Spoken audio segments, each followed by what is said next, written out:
Tonight, there are new questions about what happened or didn't happen in the days leading up to the arrest of a 13-year-old boy for making a threat at school.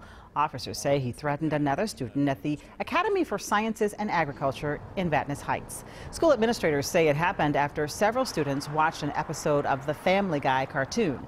They cleared the threat early last week. But a day later, a parent alerted the Ramsey County Sheriff's Office. Deputies did their own investigation and found dozens of unsecured guns at the teenager's home. They took the boy into custody, and his parents too, who are still in the Ramsey County Jail.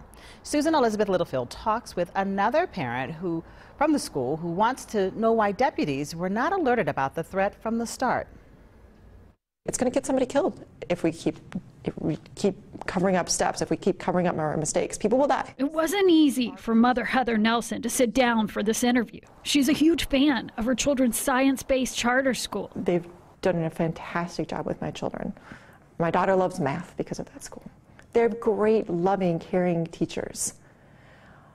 This is an effort to protect them. She saw what you saw unfold in Florida last month. I have a heightened awareness, for sure. I'm more sensitive. I'm more scared. And then last week, she got this text message from her son saying a kid threatened to shoot. The biggest pit in your stomach that you can possibly imagine it. She quickly got this email from the head of the school, Becky Meyer, saying staff members immediately investigated and found no evidence of a real threat. Days later, the Ramsey County Sheriff held this press conference. Today, I want to let you know about a potential tragedy that was averted in our community. Parents got another school email saying, "We were not aware of the full details outlined in the news conference. We were as surprised as many of you. Had we known earlier about the details released Friday, we would have worked with the sheriff's office to update our parents appropriately." The sheriff says it was a parent who alerted them of the whole situation, leaving this parent with a big question for the school leader. I asked her via email last night, were you in contact with the police? If not, why not?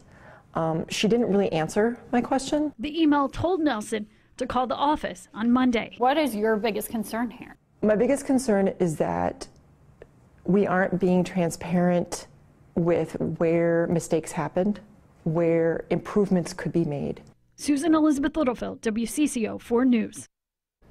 We did ask the executive director of the school for an interview, and tonight she shared a written statement with us.